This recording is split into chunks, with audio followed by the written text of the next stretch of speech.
Assalamualaikum warahmatullahi wabarakatuh. Apa kabar sobat-sobat semuanya? Oke, mari kita lanjutkan saja ceritanya. Bab 871 sampai bab 872. Bab 871. Biarkan mereka datang. Sialan, kamu sedang mencari kematian? Zhou Wanshan mengutuk dengan marah. Dia tidak menyangka Qi Yuan begitu keras kepala. Sekarang anggota tubuhnya telah dipatahkan oleh dirinya sendiri. Dia sekarang menjadi orang yang tidak berguna. Namun dia masih berani meludahinya dengan darah. Dia bahkan lebih tidak siap. Jenggotnya yang sudah abu-abu diwarnai dengan bintik-bintik merah, membuatnya tampak seperti kucing dengan wajah dicat, sangat jelek dan seperti setan. Zhou Wanshan menjadi gila. Bagaimana orang seperti dirinya bisa dipermalukan seperti ini? Dan sekarang dia sedang menggendong orang yang tidak berguna di tangannya. Selama dia melepaskan tangannya, orang tersebut akan jatuh ke tanah seperti tumpukan lumpur, bahkan tidak bisa merangkak. Seseorang yang seharusnya berlutut seperti ini tidak boleh mempermalukan dirinya sendiri, tidak dalam keadaan apapun. Karena inilah orang yang harus dipermalukan. Nak, aku akan melakukannya untukmu hari ini dan membiarkanmu mati. Zhou Wanshan mengumpat dengan marah, dan auranya tiba-tiba membengkak di sekujur tubuhnya. Pakaian aslinya tiba-tiba menonjol, membuatnya ingin bergerak. Tinju di tangannya mengenai kepala Qi Yuan. Dia ingin meledakkan kepala Qi Yuan dan meledak dengan satu pukulan, sehingga dia bisa melampiaskan kemarahan batin dan penghinaan batinnya. Namun mata Qi Yuan melebar, berharap dia bisa mengeluarkannya, menatap Zhou Wanshan dengan senyum mengejek di wajahnya. Sangat menghina, ini sangat merangsang Zhou Wanshan. Sebagai tetua dari aliansi seni bela diri, dia adalah makhluk yang dihormati semua orang. Bahkan para pemimpin sub-aliansi ini akan bersikap sopan atau bahkan merendahkan diri ketika melihatnya. Namun, dengan status transenden seperti itu, dia dikirim untuk menghancurkan aliansi hegemon. Harus dikatakan bahwa dia membunuh ayam itu dengan pisau besar. Pada akhirnya, dia bahkan tidak bisa menghadapi orang yang telah dia hancurkan. Bagaimana dia bisa menerima penghinaan ini? Yang membuatnya semakin marah adalah pihak lain justru menyemburkan darah ke arahnya. Anjing tua, datang dan bunuh kakek. Tepat ketika Zhou Wanshan sedang banyak berpikir dan hendak memukulnya dengan tinjunya, Qi Yuan berteriak dengan marah lagi dan bahkan mengutuk. Zhou Wanshan merasakan dengungan di kepalanya, seolah-olah seseorang telah memukul kepalanya dengan tinju. Beraninya kamu memarahi dirimu sendiri? Apakah Anda berani menyebut diri Anda anjing tua? Tanpa ragu-ragu lagi, dia menyerang langsung ke arah kepala Qi Yuan. Tidak, teriak Julie. Jifei, kamu di mana? Li Ruoxi berteriak dengan tergesa-gesa. Saudara Yuan. Tai Xiong, Tai Han dan yang lainnya berteriak. Namun, teriakan mereka membuat Zhou Wanshan semakin antusias dan bersemangat. Inilah nikmatnya membunuh orang. Haha, pergilah ke neraka. Tinju itu semakin dekat ke kepala Qi Yuan. Namun, Qi Yuan bahkan tidak berkedip. Matanya setenang genangan air. Tepat ketika semua orang sudah putus asa, saat Li Ruoxi dan Julie sudah berpelukan sambil menangis. Wus. Tiba-tiba dua suara terdengar di udara, dan dua pisau terbang ditembakkan ke arah tinju dan wajah Zhou Wanshan, dan kemudian sesosok hitam terbang. Lalu terdengar deru mesin mobil dan suara ban yang menggores tanah. Tinju Zhou Wanshan, yang berjarak kurang dari 1 cm dari Qi, berhenti tiba-tiba dan kemudian menariknya kembali. Dia bahkan melemparkan Qi Yuan langsung ke tanah dan mundur dengan cepat untuk menghindari dua pisau terbang itu. Tubuh Qi Yuan terjatuh lemas ke belakang. Anggota tubuhnya lumpuh, dan dia tidak bisa berdiri sama sekali. Bayangan hitam muncul di belakang Qi Yuan seperti kilat dan langsung memeluknya. Tidak apa-apa. Phoenix terdengar gembira dan sakit hati. Puff. Ketika Qi Yuan mendengar suara Phoenix, sarafnya menjadi rileks dan dia memuntahkan 2 suap darah. Gadis kecil, kamu juga ingin mati, bukan? Zhou Wanshan berteriak dengan marah. Bang! Terdengar suara pintu mobil ditutup dengan keras. Kaulah yang pantas mati, tahukah kamu? Kemudian aura pembunuh yang sepertinya berasal dari dinginnya neraka menyembur keluar. Suara dingin Ji Fei yang membuat giginya bergemeletuk tiba-tiba terdengar di telinga Zhou Wanshan. Momentum kuat Zhou Wanshan yang awalnya dikejutkan oleh suara Ji Fei. Dia tidak bisa menahan perasaan fluktuasi. Tubuhnya tanpa sadar mundur selangkah dan menatap Ji Fei dengan mata dingin dan marah. Apakah kamu Ji Fei? Saya hanya mendengar suara, tetapi saya tidak melihat siapapun. Kini aku melihat Ji Fei mengenakan jaket hitam, dengan rambut ditata rapi, berpenampilan seperti pria tampan standar, bahkan memiliki temperamen anak laki-laki cantik. Namun dia tidak terlihat seperti pria kuat. Namun, hal itu memberinya rasa penindasan yang sangat kuat, membuat Zhou Wanshan tahu bahwa dia adalah seorang master, dan ahli yang sangat hebat dalam hal itu. Pertarungan selesai dalam 1 menit dan aku tidak ingin adikku menderita lagi sedetik pun. Setelah Ji Fei selesai berbicara, dia bergerak dan langsung meninju Zhou Wanshan. Ji Fei jarang mengambil inisiatif. Menurutnya, jika dia mengambil inisiatif, dia menindas orang lain dan membuat mereka tidak memiliki kesempatan untuk bertahan hidup. Tapi hari ini, dia tidak mempedulikan hal ini. Dia hanya ingin mengakhirinya dan membiarkan Qi Yuan menerima perawatan lebih cepat dan rasa sakitnya berkurang. Zhou Wanshan terpana oleh kesombongan Ji Fei, dan bahkan lebih marah lagi. Sebagai tetua aliansi seni bela diri, saya dikalahkan oleh banyak master. Ji Fei sebenarnya tidak menganggap dirinya sebagai manusia. Ini hanyalah penghinaan dan penghinaan terhadap dirinya sendiri. Apalagi jika pertarungannya bisa diselesaikan dalam 1 menit, menurut Anda apakah itu quick shooter? Ji Fei, kamu sombong sekali. Aku akan menghajarmu sampai mati dulu. Zhou Wanshan mengumpat dengan marah, tiba-tiba melompat dan menghantam Ji Fei. Bang! Suara 2 tinju yang saling bertabrakan terdengar, dan Zhou Wanshan merasa seolah-olah dia diledakkan oleh hembusan angin, dan kemudian tubuhnya terbang kembali dengan cepat. Pada saat ini, Ji Fei di depannya tampak terbang mundur dengan kecepatan yang semakin cepat, semakin menjauh darinya. Tetapi Zhou Wanshan tahu itu karena dia terbang dan terbang jauh, sementara Ji Fei tidak bergerak sama sekali. Dia masih ingin berbicara, tetapi saat dia hendak membuka mulutnya, ada 2 embusan darah, dan 2 suap darah muncrat, tubuhnya sepertinya dievakuasi dalam sekejap. Dan seluruh otaknya sepertinya telah hilang kosong seketika. Bang! Terdengar suara pendaratan yang keras. Lalu seluruh badan serasa seperti sepotong adonan yang jatuh ke tanah, langsung berubah menjadi adonan pancake. Tubuh Zhou Wanshan bergerak 2 kali. Lalu dia memuntahkan 2 suap darah. Setelah berusaha keras membuka matanya 2 kali, dia tidak bisa lagi membukanya. Kemudian dia memiringkan kepalanya dan mati. Dia tidak pernah menyangka bahwa seorang tetua dari aliansi seni bela diri yang bermartabat bahkan tidak dapat menangkap gerakan Ji Fei.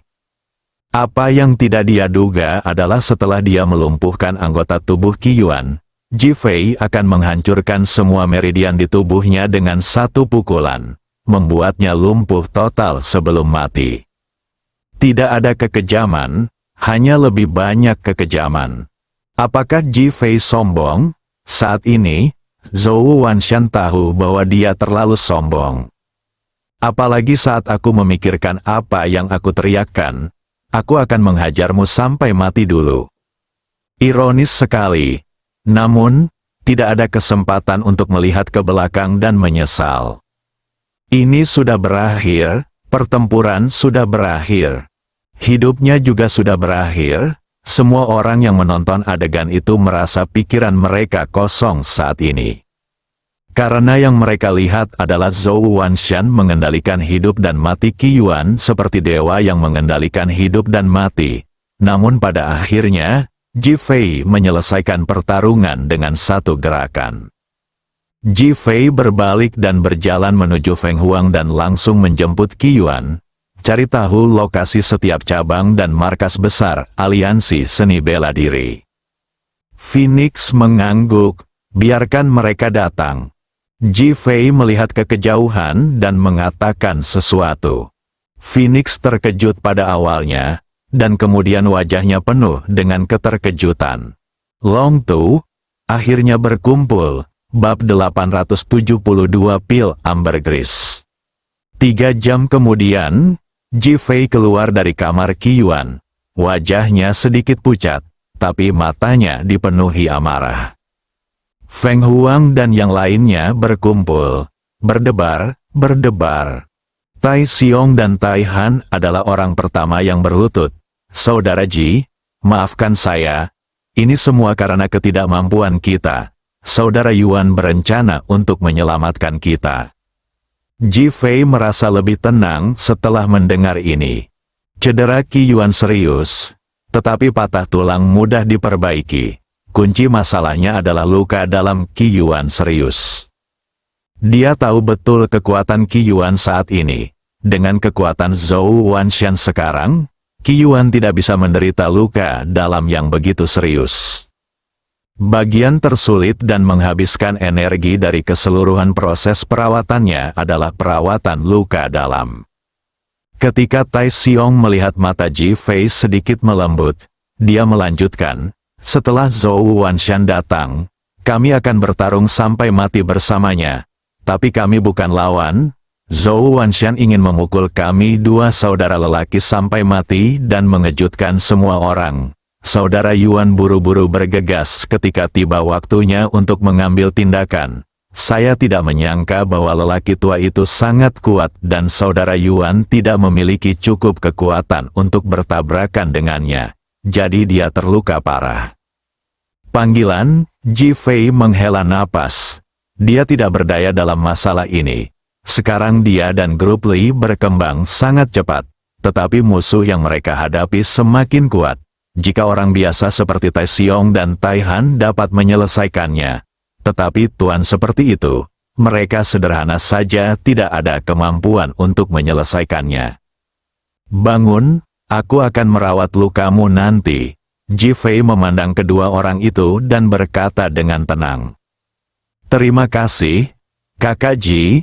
Tai Xiong, Tai Han dan yang lainnya dengan cepat mengucapkan terima kasih.